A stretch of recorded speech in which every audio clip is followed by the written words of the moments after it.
Ο συνταγματολόγος Γιώργος Κατρούγκαλος είναι ένας από τους 42 υποψήφιους ευρωβουλευτές του ΣΥΡΙΖΑ. Ο κύριος Κατρούγκαλος, σε συνέντευξή του στη τηλεόραση Σούπερ, αναφέρθηκε στους λόγους για τους οποίους εντάχθηκε στο ευρωψηφοδέλτιο του ΣΥΡΙΖΑ. Εγώ δεν είμαι μέλος του ΣΥΡΙΖΑ και σήμερα συνεργάζομαι με το ΣΥΡΙΖΑ, προέρχομαι από την αριστερά. Θεώρησα όμως αυτές τις εκλογές ιστορικές και για την Ελλάδα και για την Ευρώπη. Και δεν υπερβάλλω, θεωρώ πράγματι ότι βρισκόμαστε σε ένα σταυροδρόμι. Έχουμε μια δύναμη να ανατρέψουμε όλο τον παλαιοκομματισμό σε ό,τι αφορά τα δικά μας και μπορούμε να στείλουμε και ένα πολύ ισχυρό μήνυμα στην Ευρώπη ότι δεν θέλουμε να συνεχίζονται άλλο οι ίδιες πολιτικές λιτότητας και νεοφιλελευθερισμού. Γι' αυτό το λόγο λοιπόν θεώρησα ότι πρέπει να βοηθήσω την προσπάθεια του ΣΥΡΙΖΑ. Από την άλλη μεριά, λόγω αντικειμένου, είμαι καθηγητής συνταγματικού δικαίου, θεώρησα ότι θα μπορούσα ενδεχομένως να τους βοηθήσω στο ΣΥΡΙΖΑ να έχουν και πιο συγκεκριμένες θέσεις στα αντικείμενα που μπορώ προσωπικά να έχω μια πιο εξειδικευμένη άποψη, όπως στα θέματα του χρέους, στα θέματα της διαπραγμάτευσης, στα θέματα της κοινωνικής Ευρώπης. Δεν πρέπει να έχουμε στο μυαλό μας μόνο το Ευρωκοινοβούλιο. Πρέπει να έχουμε στο μυαλό μας τους λαούς της Ευρώπης. Γιατί αυτή τη στιγμή, αν θέλουμε να αλλάξουμε τους ευρωπαϊκούς συσχετισμούς, πρέπει κυρίως να έχουμε στο μυαλό μας τον Ευρωπαίο πολίτη, στον οποίο έχουμε βάλει την ιδέα ότι εμείς στον Νότο είμαστε βαταχτσίδες, ότι έχουμε τα προβλήματά μας ακριβώς επειδή δεν δουλεύουμε. Από την άλλη μεριά και οι ίδιοι οι Ευρωπαίοι πολίτες πλήττονται από αυτές τις πολιτικές. Ακόμα και στη Γερμανία, για παράδειγμα, 7,5 εκατομμύρια εργαζόμενοι πληρώνονται με κάτω από 400 ευρώ το μήνα. Τα περίφημα mini jobs. Αυτό που σας λέω λοιπόν είναι το εξής. Αυτή τη στιγμή, και δικαιολογεί και γιατί θεωρώ τις εκλογές αυτές ιστορικές. Αυτή τη στιγμή στην Ευρώπη κανένα πολιτικό σύστημα δεν είναι σταθερό. Ακριβώς γιατί οι πολιτικές αυτές που εφαρμόζονται, που φτωχαίνουν την κοινωνία και ευνοούν μόνο τους πολύ πλούσιους, δεν μπορούν να γίνουν αποδεκτές.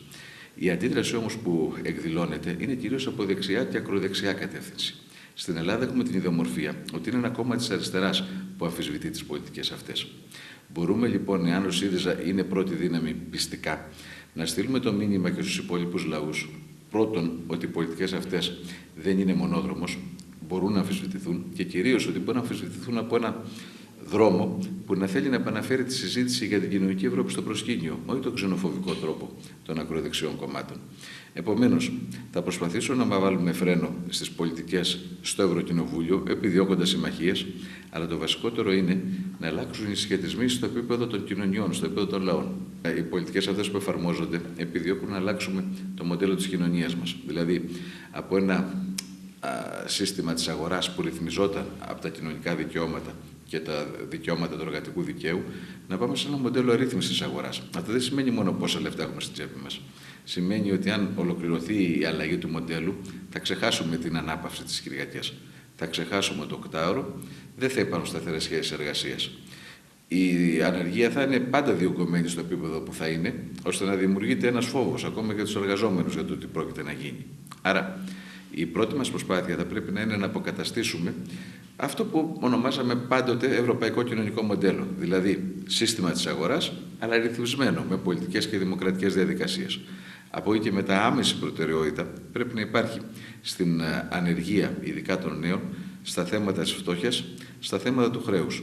Και βέβαια υπάρχουν και τα θέματα δημοκρατίας στην Ευρωπαϊκή Ένωση, γιατί αυτή τη στιγμή, όπως αντιλαμβάνεστε, η Ευρώπη λειτουργεί σαν να είναι γερμανική. Ουσιαστικά αναγγέλλονται οι αποφάσεις στα συμβούλια που υποτίθεται ότι αποφασίζουν. Και το χειρότερο, ο μέσος πολίτης έχει τεράστια απόσταση από τα κέντρα λήψης των αποφάσεων. Όλα αυτά πρέπει να αλλάξουν, αλλά είναι πρόγραμμα μιας ατζέντας που, όπως σας είπα και προηγουμένως, ένα μέρος της εκτιλήσεται στο Ευρωκοινοβούλιο. Το άλλο αφορά το τι θα γίνει σε επίπεδο των πολιτών.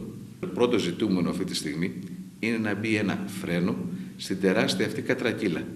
Και προσέξτε πώς σας το συνέδεσα. Το πρώτο ζητούμενο είναι αυτό. Να τελειώσουμε με τις πολιτικές λιτότητας, να τελειώσουμε με τον ελευθερισμό. Σας είπα όμως και μετά ότι εγώ θέλω λόγω των. Εκεί που έχω ειδικές γνώσεις στο αντικείμενό μου, να προσπαθήσω να εξειδικευθούν και οι θέσεις αυτές του ΣΥΡΙΖΑ.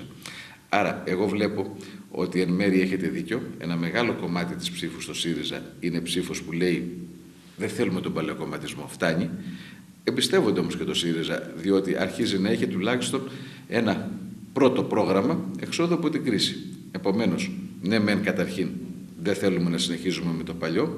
Από όλες όμως τις πιθανές ψήφους διαμαρτυρίας, επιλέγεται ο ΣΥΡΙΖΑ γιατί φαίνεται να έχει την πιστικότερη εναλλακτική λύση. Ο ίδιος αναφέρθηκε και σε ζητήματα του νομού Χαλκιδικής. Ναι, εγώ έχω έρθει πολλές φορές στη Χαλκιδική. Είναι αλήθεια, όχι στο δικό σας πόδι. Έχω πάει κυρίως στην Ιερισσό. Γιατί εκεί θεωρώ ότι γίνεται μια σύγκρουση που δεν αφορά μόνο την περιοχή σας, δεν αφορά μόνο το περιβάλλον, αφορά και εδώ πώς βλέπουμε τον κόσμο. Εκεί, όπως θα ξέρετε, ένα ολόκληρο βουνό, ένα ολόκληρο αρχαίγωνο δάσος πρόκειται να καταστραφεί για να βγουν κέρδη για μια επιχείρηση για μια δεκαετία. Αυτό είναι μια λογική ενός μοντέλου ανάπτυξης που λέει δεν μας νοιάζουν τα μακροπρόθεσμα, δεν μας νοιάζουν αν θα έχουν νερό καθαρό στο χωριό εκεί ή αν θα υπάρχει δάση να επισκέπτονται οι άνθρωποι στις επόμενες γενιές. Μας ενδιαφέρει να έχουμε γρήγορα κέρδη και μάλιστα κέρδη που δεν περνάνε στο δημόσιο. 10 εκατομμύρια έχουν αγοράσει ολόκληρη αυτή την περιοχή και από εκεί και μετά μόνο τη φορολογία εισπράττει το ελληνικό κράτος. Και από την άλλη μεριά υπάρχει μια άποψη που λέει ότι θέλουμε ανάπτυξη, αλλά μια ανάπτυξη που να βασίζεται στο τι θα κερδίσουμε ως κοινωνία και ως άνθρωποι.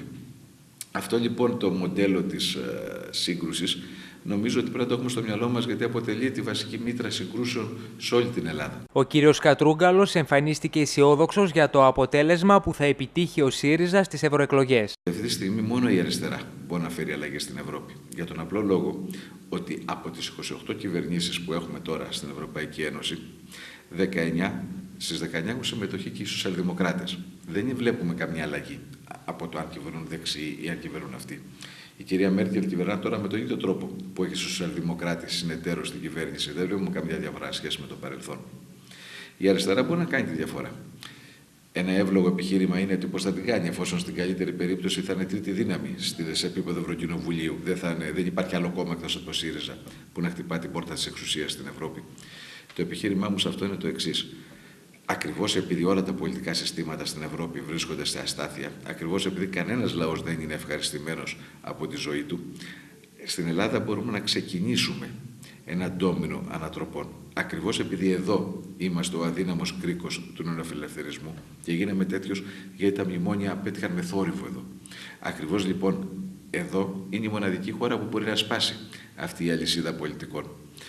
Είμαστε κατά κάποιο τρόπο ο καθρέφτης του μέλλοντος της Ευρώπης. Ό,τι θα γίνει σε εκλογές εδώ θα αντανακλαστεί στην πολιτική που θα επικρατεί σε Ευρώπη τις επόμενες δεκαετίες. Αν εδώ νικήσουν τα κόμματα που θέλουν να συνεχίσουν τις πολιτικές αυτές, θα συνεχίσουν και στην Ευρώπη. Εάν εδώ νικήσουν οι πολιτικές οι αντίθετες, έχουμε μια ελπίδα και στην Ευρώπη να αλλάξει το τοπίο.